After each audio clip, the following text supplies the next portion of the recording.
Thank you very much. Appreciate that.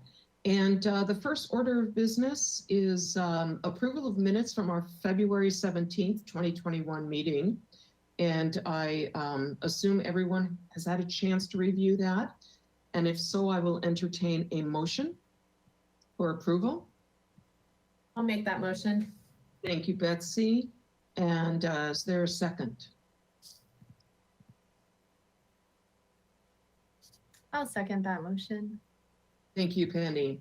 Is there any discussion or changes needed for the minutes? Hearing none, we'll need I believe, a roll call vote, please. Thank you. Chair Gaskin. Yes. Ms. Weber. Yes. Ms. Owens. Yes, sorry. Thanks. And Ms. Rizzo Centino. Yes. Thank you. So that has passed. Thank you very much. And Cameron, are there any agenda adjustments? Thank you, Madam Chair. No adjustments, but I do have an announcement to make, and that is that I was recently appointed as the acting co-director of the Sustainability and Resilience Department for the city of Santa Barbara, and it's a temporary assignment for me. It's intended to last for a year, and what I'm working on with my other co-director, Renee Eyerly, is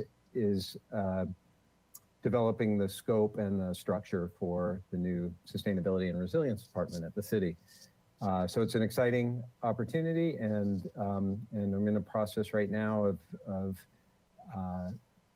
meeting with a lot of different stakeholders, city staff, and we'll be meeting with stakeholders in the community as well as that process goes forward.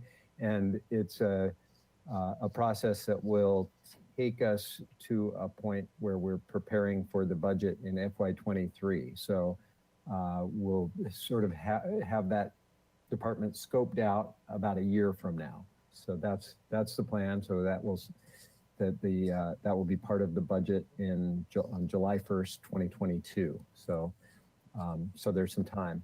And in the interim, with regard to the Creeks Division, George Johnson has been appointed the acting manager of the Creeks Division. So he's taken over day-to-day operations of the Creek Division and decision-making. And I'm just working on finishing up some things. I'm going to work through the budget process for this year and a few other special projects that I'm working on. But George is taking over, and I think all of you are familiar with George. He's been the Creeks Division supervisor for approximately 15 years now, and he's been with the Creeks Division almost since its inception. So I thank him and welcome him for stepping up into that role. Well, heartfelt congratulations from the entire committee on your temporary assignment. That speaks volumes as to how you are regarded, as well as the contributions you have made and will continue to make within the structure, creating the structure of this new department. So congratulations. Thank you. To George. We welcome him in that new role. And we always enjoy, as a committee, hearing from and working with George. So thank you for that update. Do we have any public comment?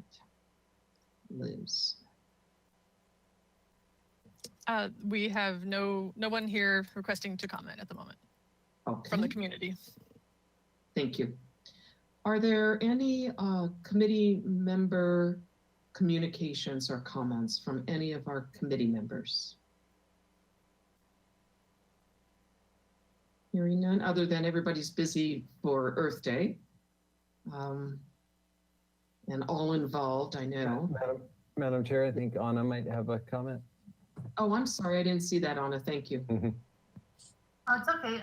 So Earth Day to May Day is starting tomorrow. And there's going to be a May Day caravan at noon. If anyone wants to participate, that's a Saturday. And we are also planning a Green New Deal Junta Grande for everyone who was part of the Green New Deal House meetings, which will be on May 5th from noon to 1:30. Excuse me, May 15th from noon to 1:30. That's great. Thank you so much for advising us and our listeners. Thank you. Any other comments from committee members and any staff communications, Cameron, other than your announcement? No, Madam Chair. Thank you. Okay. So we'll move on to the business items. We have two, and the first is our fiscal year 22-23 budget with Cameron Benson presenting. Thank you, Madam Chair. Pull that up there. Thank you, Liz. So, Madam Chair and committee members, this evening I will be presenting to you the proposed budget for the Creeks Division for fiscal years 2022 and 2023. So that begins on July 1st of this year. Every year the city goes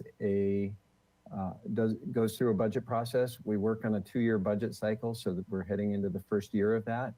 And then there, as you all know from your experience, there will likely be some changes by the time we get to FY23.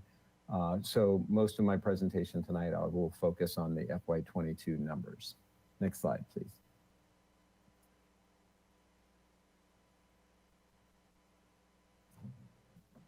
So just to refresh your memories of this, the budget process for the Creeks Division budget is that we start with our Creeks Advisory Committee budget subcommittee. We as a subcommittee met on March 10th and went through the entire proposed budget, and the subcommittee unanimously recommended to the full committee approval of the budget as proposed. But we're going to go through it tonight and review those numbers, and we will take a vote to recommend approval to the Parks and Recreation Commission and to City Council. And then we have the Creeks Advisory Committee that's happening right now.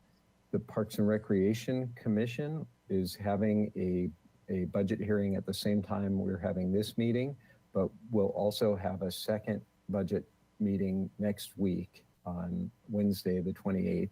And I will be presenting the Creeks Division budget as part of the Parks and Recreation departmental budget. And then the City Council had its first budget presentation yesterday, but the Parks and Recreation Department will be presenting its budget, including the Creeks Division budget, to the City Council on May 10th. And then normally the City Council will adopt the full city budget towards the end of June, usually about the 3rd week of June. Next slide, please.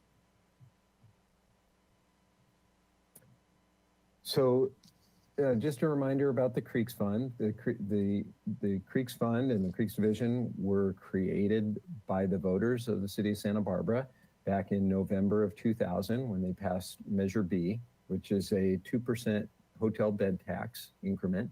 The ballot measure was to create a special fund, and the funds are restricted for uses to improve the quality of stormwater and other surface waters and to carry out creek restoration improvements. So, so those voter-approved funds can only be used for those purposes. Next slide, please. So I'll start with the numbers with the revenue. Our current year, FY21 adopted budget had total revenues at approximately 3.7 million. Those are projected to increase a little bit in FY22 and a little bit more in FY23. So that is good. That demonstrates some confidence with our finance department in the projections that the dip we've seen in our local economy and our hotel vacancy rates due to COVID has turned around and is heading in the right direction. And so our revenues are projected to increase year over year for the next couple of years. Next slide, please. Our proposed expenditures, this shows our FY21 adopted budget for the current year in the first column, and then our proposed expenditures for FY22 and FY23. As you can see, the numbers go up slightly for FY22, the largest increase being on the last row in our capital program. As you all remember, we substantially reduced our capital program spending last year because of the revenue decline from COVID. So in FY21, we originally proposed a budget with $1.8 million for our capital program, and we cut that in half because of the lower revenues we were anticipating for the current fiscal year. We're moving that up a little bit. It's our proposed capital transfer is $1,025,000 for FY22. I want to highlight this because this is the biggest change from when I met with the budget subcommittee. And that number, when we met with the subcommittee, was $1,225,000 for FY22. And the reason it dropped by $200,000 is because yesterday the City Council approved that transfer early, well, before the new fiscal year, because we have a construction contract that was just approved yesterday by Council for the implementation of the Arowboro Open Space Restoration Project Phase 2. So Council just voted yesterday. So instead of moving that money as part of the budget, they moved it as part of the construction contract going forward. So we don't need to add more money in FY22. And then, as you can see, in FY23, the capital program number starts to go back up into the territory that of our capital expenditures prior to the pandemic. Next slide, please. For FY22, our proposed operating budget by our 3 program areas, which are water quality, creek restoration, and community outreach, is 51% of our operating budget goes to water quality specific line items, 30% goes to creek restoration line items, and 19% towards community outreach. Next slide, please. Some of the key issues for FY22 budget, we have an almost $300,000 projected total revenue increase. So that's really positive. We have a one-time line item that has not been in our budget for many years, and that's an update to some technical studies we have. We're proposing $120,000, and we have 2 technical studies that we're hoping to update using those funds. One is an existing conditions report that was done in 2005, and one is a creek assessment report that was done even earlier than that, back in 2000. So it's been 15 or 20 years, and the creeks being dynamic as they are, we want to go back and make sure that the information in those reports is up to date. So that's a one-time cost for FY22 and will go away in FY23. As I mentioned, for our capital improvement program, we have an increase of $125,000 this year compared to last year. And because we're proposing to spend a little bit more than what our forecasted revenues look like, we're proposing to use about $141,000 of our reserves to balance the budget in FY22. Next slide, please. I wanted to highlight some of our water quality research and monitoring costs. These are normal costs for us year to year in our operating budget, but we have water quality lab analysis. We still do microbial source tracking. That's our DNA-based source tracking research information. Our macroinvertebrate field study, that's our bioassessment of the health of the creeks in the city. And then we have $75,000 for some expanded water quality monitoring and data analysis. That's for additional research outside of our normal day-to-day monitoring activities. Next slide, please. And then some of our other continuing programs that are part of our operating budget. Our creek cleanups and waste management. We have a change here proposed for FY22, and that is to go from $180,000 in FY21 to $200,000. So it's about a 10% increase in our spending for cleanups. And we have a lot of trash and waste to clean up in the creeks, and we just are adjusting to that reality. Our creek restoration project maintenance is fairly stable, but we're looking at $233,000 in total proposed for all of the various creek restoration project maintenance throughout the city, all of the projects we've been working on over the last 20 years. One of the things we find with our creek restoration project maintenance budget is for the individual projects over time, as the new plants grow in and mature, we need to do less and less weeding. And so the costs per individual project go down, but we continue to implement new restoration projects, so we have more projects to maintain. Our youth watershed education program we're proposing $70,000 for FY22. That's the same as the current fiscal year budget, and similar with TV and radio, public service announcements, and print advertising related to water quality and water pollution prevention. Next slide, please. This is the table that highlights the specifics of our FY22 and 23 capital program. The committee went over these numbers in detail back in October when we review and then essentially adopt our capital program. So I don't need to get into the details of these, but you can see, as we usually do, we fund our capital projects over time. So you see we put some money into FY22 and some in FY23, and the idea is we have enough money to do all of the planning and permitting, environmental review, and so forth. And then when we get all those things in hand and we're ready to go to construction, we have enough money to go to fund the construction of the restoration or water quality improvement project. Couple of highlights here for the coming year.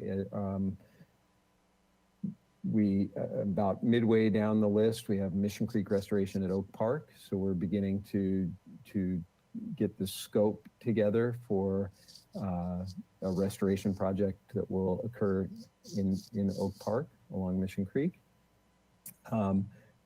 We are, oops, I skipped one. The third one down is the Arowboro restoration at Palermo Drive, and we're also moving forward in the next year with our planning efforts for that project. You're all familiar with that. We've done a site visit out to that property that was purchased in 2019. And then the Andre Clark Bird Refuge. We've moved through environmental review and we're working on securing our permits. As you all know, that's a ecologically sensitive area, and I think we have 7 different permitting agencies, authorities that we have to work with. And George Johnson is the project manager for that project, and he's submitted his application to our application to the Coastal Commission, and we're working with the Army Corps of Engineers and the city and several other agencies. So it's a long process, but we're hopeful that we'll be moving forward with that project, and hopefully project implementation beginning sometime in the next calendar year. Next slide, please. This slide and this graph show our capital improvement program funding for Creeks Division capital projects. And the dark blue is the Measure B funding, or our match, and the light blue is our grant funding over the years. This graph goes back to fiscal year 09. The Creeks Division started in 2001, so we started applying for grants, but started getting grants in 2002. As you can see, we're just about to clear $19 million in grant funding over that time. Next slide, please. And then I mentioned that we're looking at using $141,000 from our transfer from our reserves to our operating budget in the coming year to balance the budget. Our unappropriated reserves are intended to be used for capital projects, for grant matches, and for lean economic times. Our target reserve balance is approximately $3 million. So we expect to end this fiscal year with a reserve balance at 3.2 million. So we use the 141,000 in FY22. That gets us right around our target. And then we're proposing to use another 182,000 in FY23. So at the end of FY23, we expect to be somewhere in the $2.88 million range on our reserve balance. Next slide, please. So with that, I'll conclude, and I'd be happy to answer any questions that anyone on the committee has. Thank you. Thank you very much. And committee, any questions about any of the elements that comprise the budget as presented? Questions or comments?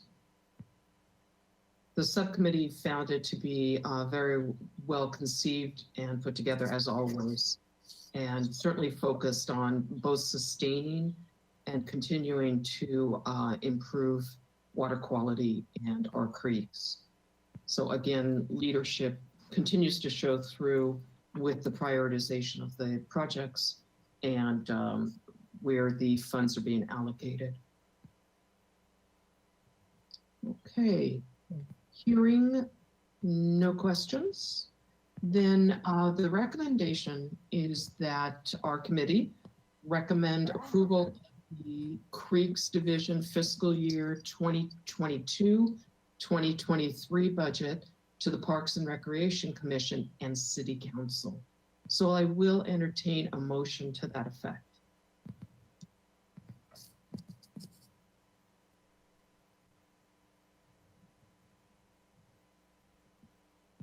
I know it's kind of hard on Zoom or virtually. Betsy, thank you. You move. Is there a second, please?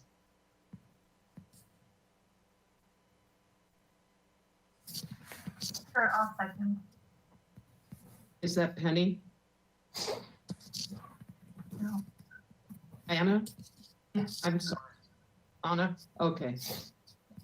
So there is a motion and a second. Any discussion, questions? Okay, then I'll ask for a roll call vote, please. Chair Gaskin, Yes. Ms. Weber, Yes. Ms. Owens, Yes. and Ms. Rizzo-Centino. Yes. And that passes unanimously.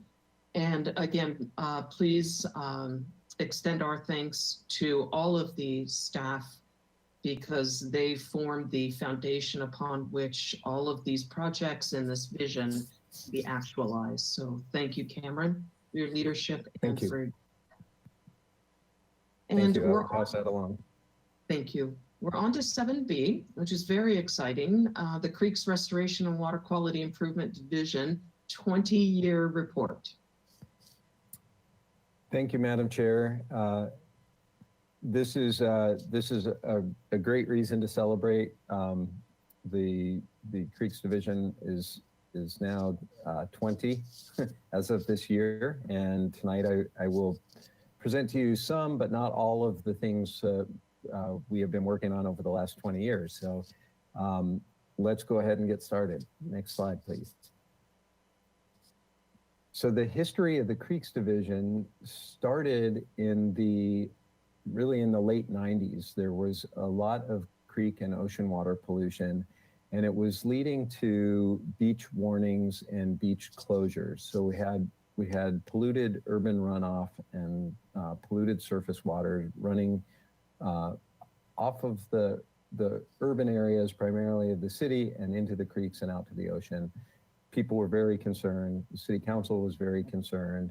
And so the city council put Measure B in 2000 on the ballot, and it was a 2% hotel bed tax increment with those funds to be used specifically for additional water quality improvement and creek restoration efforts.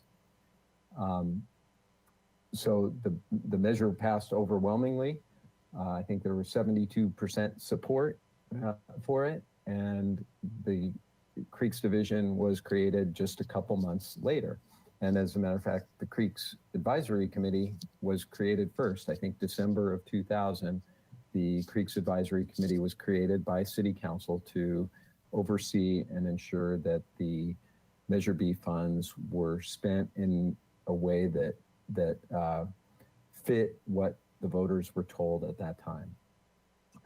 The mission of the Creeks Division is to improve creek and ocean water quality and to restore natural creek systems through stormwater and urban runoff pollution reduction, creek restoration, and community education programs. Next slide, please. So the three primary areas, program areas for the Creeks Division are water quality improvement, creek restoration, and education and outreach. Next slide, please. So I'll start with talking a little bit about our water quality and kind of the scope of what that involves. Obviously, we do a lot of water quality monitoring. It's a way for us to measure and determine sources of water pollution so that we can eliminate those sources of pollution. And it also is a way to measure our progress as we are going forward. So we do regular monitoring, weekly monitoring at specific locations. We do storm monitoring, so we catch the first flush and we catch the impacts of storms in the city of Santa Barbara. And then we also do project monitoring. So that means before we do a capital project where we're attempting to improve water quality, we'll do monitoring to get a baseline from that location, and then we'll do post-project monitoring to determine which types of water quality improvement and creek restoration projects have the biggest bang for the buck for water quality improvements. And then lastly, we report all of that data out in annual reports that are available on our website at sbcreeks.com. And we distill and analyze that data in 1 year annual reports and also 5-year water quality reports that give us a little bit better perspective over time of how the water quality picture is looking in Santa Barbara. Next slide, please. Over the last 20 years, we've done almost 60,000 chemical and toxicity tests, almost 40,000 microbiological tests, almost 60,000 field tests, and over 1 million automated logger data points have been collected. Next slide, please. We also do a significant amount of water quality research. So the Creeks Division since 2004 has partnered with UCSB and Bren School on water quality research for ocean water quality, creek water quality, and surface water quality.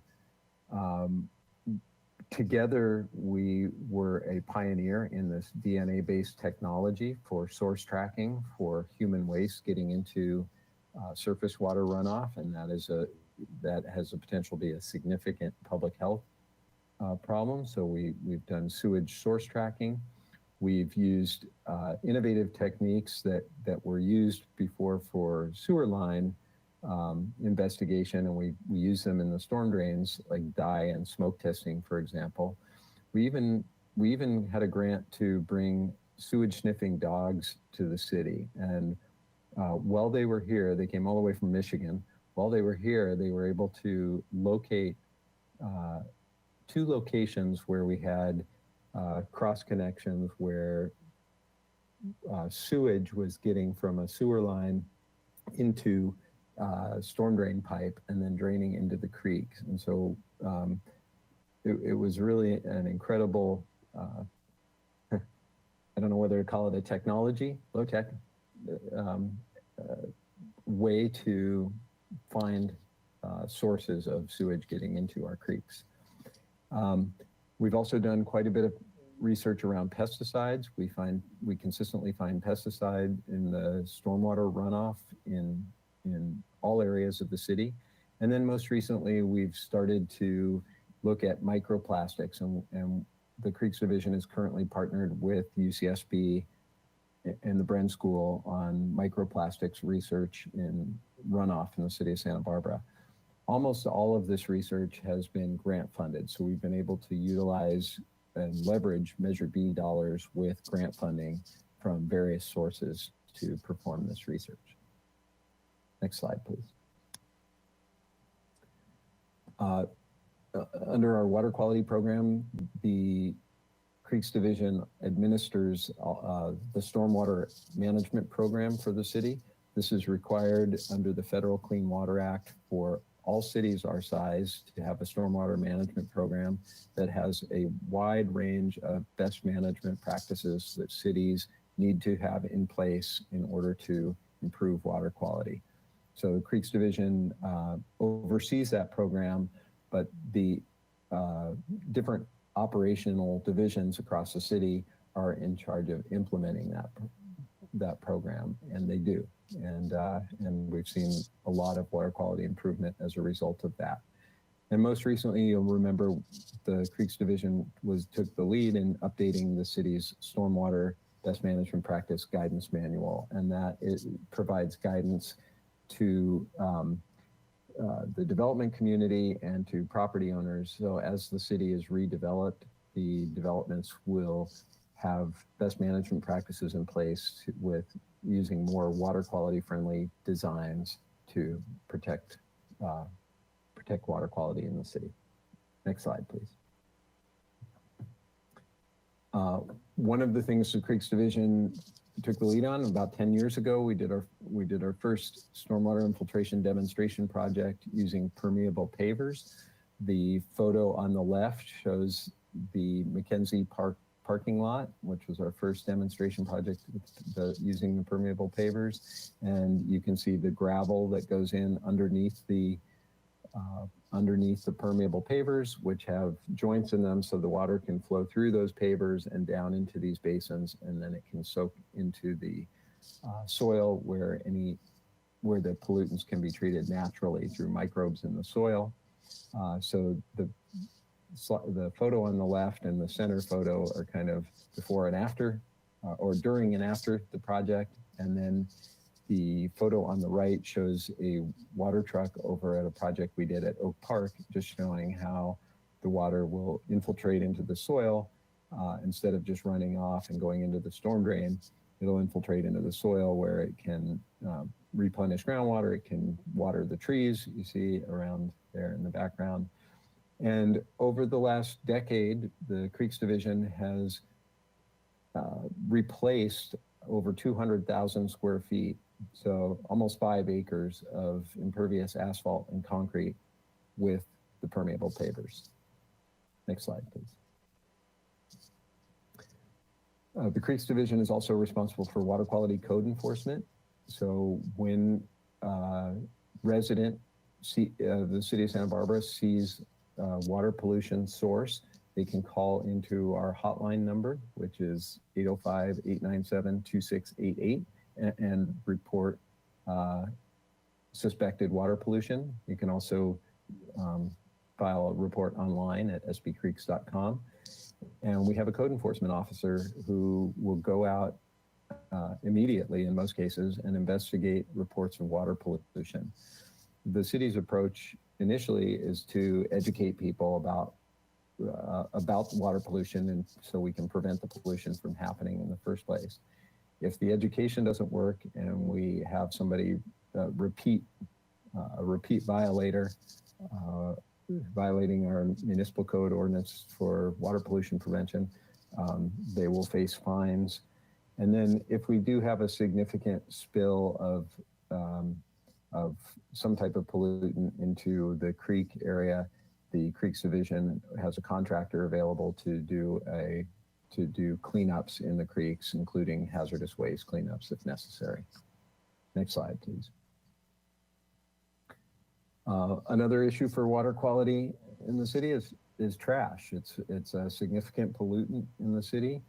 We do a lot of creek and beach cleanups. We have a contractor that we pay to go out 3 to 5 days a week, and they're in our hotspots in the creeks. They're also along the water line of the ocean.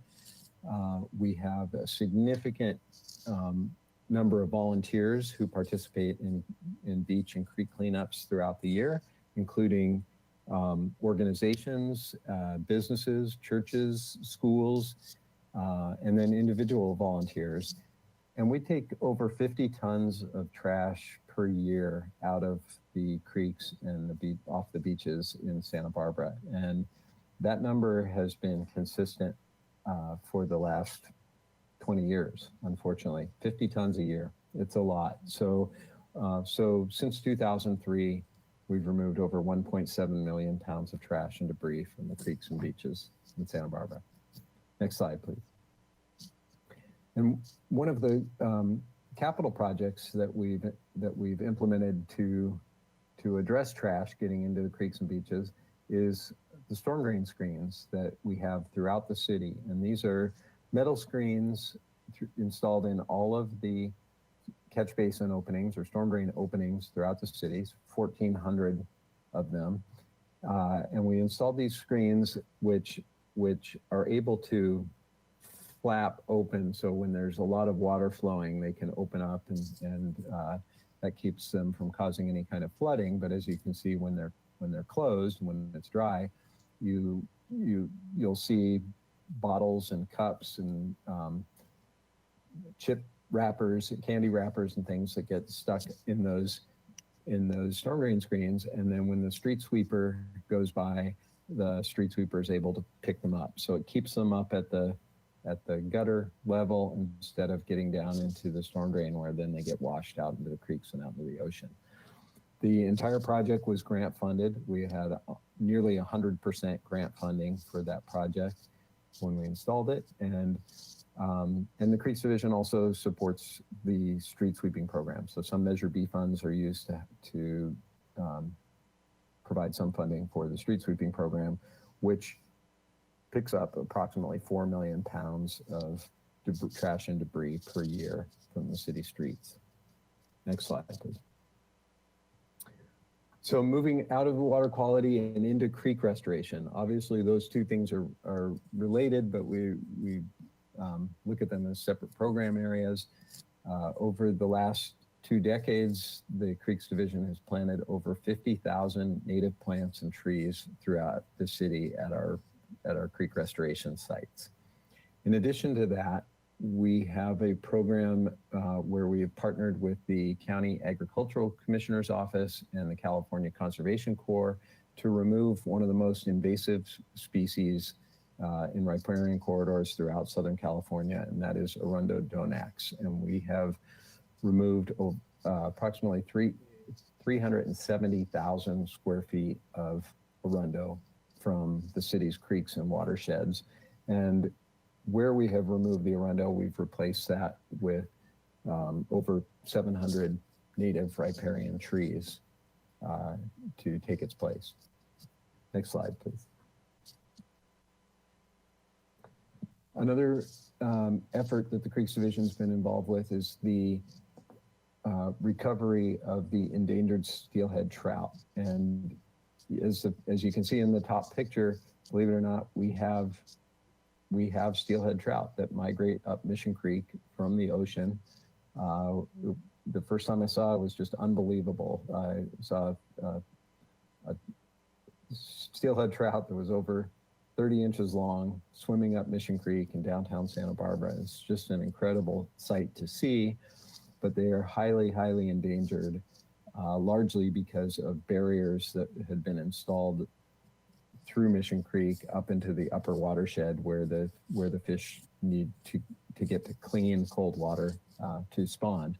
And those barriers often include concrete in the creek. You can see on the left-hand side, the lower picture there is concrete in Mission Creek and Oak Park, just downstream of the Talent Road Bridge. Creeks Division did a project there where we removed over 2,000 square feet of concrete that was creating a fish passage barrier, as well as the culvert underneath the bridge, and replaced it with a pool and riffle, more natural system that is fish passable. And then the two pictures on the right show what is called the Caltrans channel. It's a flood control channel that was put in when the freeway was put in. So part of the channel was actually built in the 1930s, but the larger part of the channel was built in the 1960s. And it's very efficient at moving water for flood control purposes, but also very efficient at preventing steelhead from migrating up that reach of Mission Creek. So as you can see, we installed a low flow channel with pockets or notches cut out that create eddies, so that it creates an environment where fish are able to get through an otherwise impassable barrier. We had a lot of partners in the development of the design and the implementation of these projects that include the California Department of Fish and Wildlife, the National Marine Fisheries Service, the Santa Barbara County Flood Control District, and others who were instrumental in getting those projects built. We also were able to leverage Measure B funds with significant grants to pay for the design and implementation of those projects. Next slide, please. Another significant water quality and restoration project that the Creeks Division oversaw was the Upper Las Pacitis Creek Restoration and Stormwater Management Project. It's a 4.5 acre restoration project on the city's golf course. It has 2 large stormwater treatment ponds that collect water from the surrounding urban environment. So from Las Pacitis Road and the surrounding neighborhoods, we're able to, and from Adams School, we're able to collect over 4 million gallons of runoff that is able to infiltrate into the soil and evaporate from the ponds. And it's a way of water quality treatment and pollution prevention from Arroyoboro and down at Hendry's Beach. And again, that project was almost 100% grant funded. Next slide, please. And jumping ahead from that to one of our most current projects, which is the Arowboro Open Space Restoration Project. In 2016, the Creeks Division worked with the Trust for Public Land to purchase 15 acres along Lower Arroyoboro, across from Elings Park, and add that to a 6-acre parcel that the city already owned on the eastern bank of Arroyoboro. So now we have a 21-acre open space area, and this summer we will be implementing construction of phase 2 of the project, which will include a pedestrian bridge over Arroyoboro that connects a new multi-use path on Las Pacitis to the open space. It also includes some trail improvements. It will include some additional restoration along Arroyoboro, so that we'll have a total of about 1,500 linear feet of Arroyoboro completely restored. And then we're also going to restore a wetland or a small tributary to Arroyoboro that goes up Campanile Hill. So a really significant project, and just an amazing place for the public to go visit and be out in nature, and in great wildlife habitat, great water quality improvement, and a really neat restoration project. Next slide, please. And then, as I mentioned earlier, with the budget presentation, we are moving forward with the Andre Clark Bird Refuge Restoration Project. This project has a number of elements. The committee's heard it several times for the benefit of the public. There is a element to do water treatment before water gets into the bird refuge during dry weather, which is really very nutrient-rich water that gets into this shallow, warm lagoon and causes algae blooms that are a water quality problem as well as an odor problem for the city. And so we'll be treating water before it gets into the lagoon in the summertime. Then we will be doing some restoration of the wetland area. We'll be doing restoration of a dune area on the beach side, near the lagoon on the beach side. And then we will be replacing the failing weir or dam that keeps water trapped in the lagoon and gate system that lets water flush through the lagoon. And that project we expect to go to construction or implementation sometime next summer, 2022. Next slide, please. Okay, and then moving into our third program area, community outreach and education. The Creeks Division does an extensive amount of outreach and education with the public. Our biggest water quality problem in the city of Santa Barbara, just like most cities across the country, is what's called non-point source runoff or urban runoff. And that means we are all part of that pollution source. So the more we know about that, the more we can be part of the solution to water pollution as well. We do print, radio, and television advertising for water quality or for water pollution prevention. We have more in-depth programs that we do with City TV called Inside Santa Barbara, where we'll get into more long-form reporting of Creeks Division programs and projects. We participate in Creek Week. I'll talk a little more about that later. We have an online presence with our website at sbcreeks.com. We also have a clean water business program. And I hope George is still on the line. You can see that's George down there on a surfboard in the gutter for a television PSA that Liz Smith worked on with our great folks at City TV, which ended up winning a regional Emmy Award, which is a pretty amazing feat for kind of a small town water quality public service announcement. But they did such a great job. They won the award, and we're really proud of that. Next slide, please. Part of our outreach and education involves youth watershed education.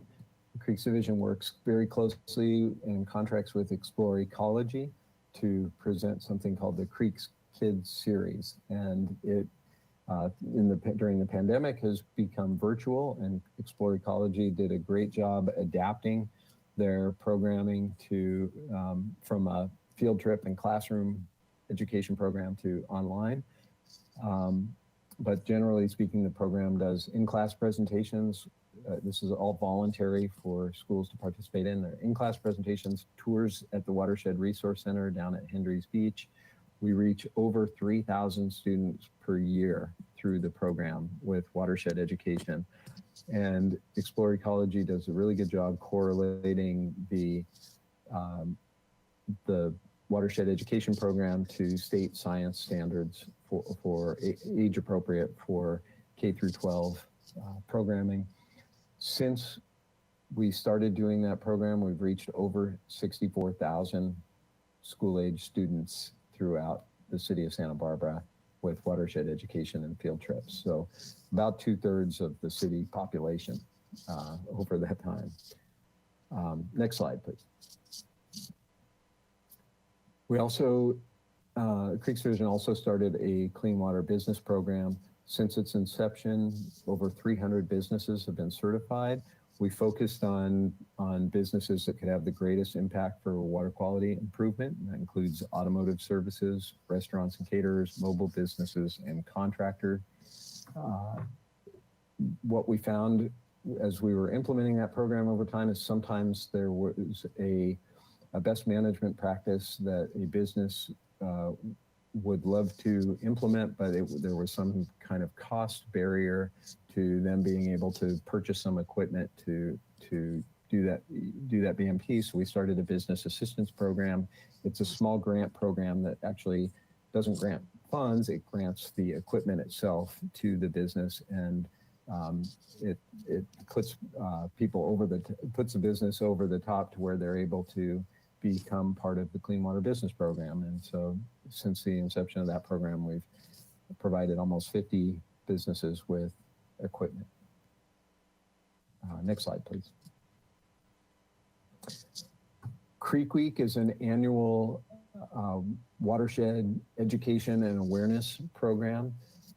The city partners with the County of Santa Barbara, UCSB, Explore Ecology, the City of Carpinteria, and the City of Goleta, to as well as several nonprofits in the community, to provide programming for a week of events. And you can see some of them here. We go out on the land shark and do a tour that's very popular. We've had a movie night down at Henry's Beach where we've had an outdoor movie screen and we show creek or ocean related films. And it's really just a great opportunity throughout the South Coast for people to learn about what's happening in their watersheds and to become aware of different issues within the watershed. Next slide, please.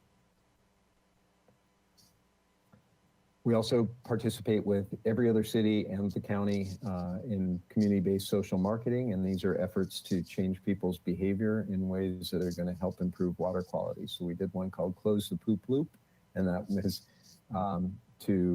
was a pet waste, proper disposal of pet waste campaign, and we did that throughout Santa Barbara County. And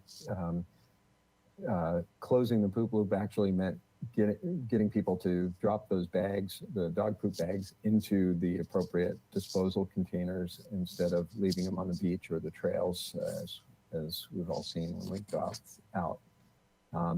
We also participate in one throughout the county called Our Water, Our World. And this is providing information in home improvement type stores throughout the county where there are cards with information available right next to where people might buy fertilizers and pesticides and things, where people can find alternatives that are more water quality friendly. And we have a number of stores throughout the county participating in that program. Next slide, please. Volunteers are absolutely key to the success of the Creeks Division and have been from the beginning. And we have volunteers that do creek cleanups, beach cleanups, also planting days as part of our restoration projects. And the community has really provided an amazing amount of support over the last 15 years. We've had almost 8,000 hours of volunteer time donated by community members, and we're super appreciative, and it really has increased the success of the Creeks Division over its history. So big thank you to everyone who's volunteered. Next slide, please. We've got an online presence, as I mentioned, with sbcreeks.com. We're also involved on social media, Facebook, Instagram, Twitter. We have a YouTube account.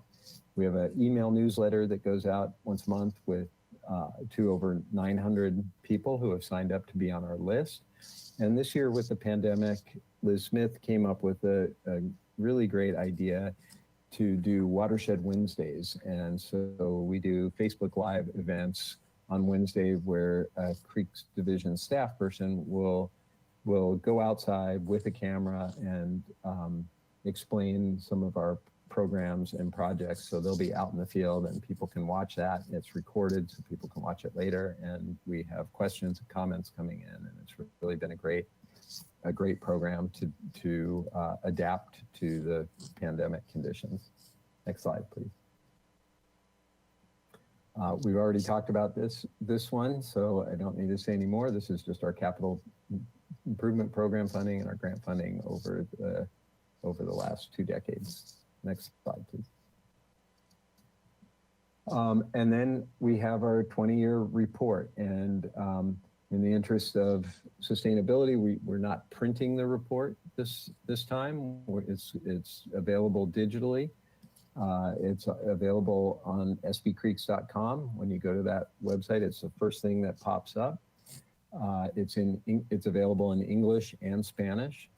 It's available in PDF format, but it's also available in an online responsive design. And Liz is going to click. So what that means is if you're looking at it on your phone or on your tablet or on your computer, the report will adjust itself to be responsive to whatever device you're viewing it on.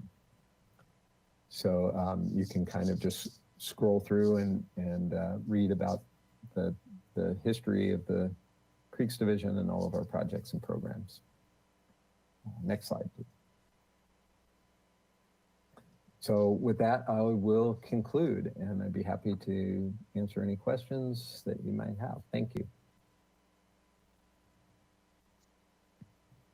The only thing that one can say is, wow. I mean, it's so powerful and so impressive, both the foresight that the community and city council at that time had to place that measure on the ballot, and then the empowerment that the Creeks Division has to go after this water quality, the stream restoration, and the education branches of this program. It's a privilege serving in an advisory capacity, but it's really breathtaking to see when you compile everything together. So I would turn to my colleagues on the advisory committee. Any questions or comments for Cameron?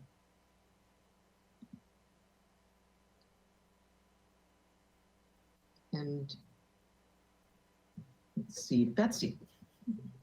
I was just gonna congratulate you on all the years of work and also just pulling this report together. It's just really lovely and accessible. It's presented very nicely, and I greatly appreciate also that it's available in Spanish and that it's adaptable on various devices. I hope it's getting a lot of response and positive feedback. So just thank you and congrats on all the years of work. Thank you, Madam Chair and Betsy. I appreciate that comment, and all of that credit goes to Liz Smith, who is just amazing and shepherded putting the report together. And it's no small feat to gather all of that. All of the Creeks Division staff were involved. Obviously, Liz was the lead with that, so it was a team effort putting it together, and she just did a tremendous job getting it all together and making it happen. Thank you, Liz, so much. Penny, did you have a comment? Yeah, no, I just wanted to echo both your and Betsy's statements, say congrats to Liz and thanks to Cameron and all the Creek staff for all their work over the years. That compilation was most impressive, and it was, like Betsy was saying, really great to see how available it is to different languages on different platforms. So congrats, guys. It's impressive. That's all. Thank you. Indeed. There's no question but that the Creeks Division is a model. And I certainly have used it on so many occasions with other municipalities in our region, holding it up as a showcase and a model. So well done, and a cause for celebration. And whoever thought to put that together in the first place, it's almost like a yearbook for 20 years, but it's a really nice thing to be able to pause for a moment and reflect. And you all have so much to be proud of. And we are simply, not simply, but we are receiving this. There is no action to be taken. Other than a question, will you be making the same presentation to City Council? Or we hope you will. That's a good question, Madam Chair. We have not scheduled that yet. We did send the report out to the City Council members and got a lot of positive feedback from them. But that's something I'll have to talk to Jill Zachary, our department director, about, and Paul Casey, our city administrator, but we'd be happy to give that report to the council. We're also prepared. We wanted to wait until we had a chance to present it to the committee first, but we will. We have a press release prepared, and we will be sending it out to all the local media tomorrow morning. So hopefully, it will be able to get more exposure there as well. Well, I hope I'm speaking for the committee when I urge the city leadership to consider allocating time for city council to hear this, because it really represents a milestone in the history of the city. So thank you. Any other comments, questions? Hearing none, then we are at number 8, which is adjournment. And I thank you all. I thank our listeners, and we will see you next month. Thank you, Madam Chair. Thank you, committee. Bye-bye.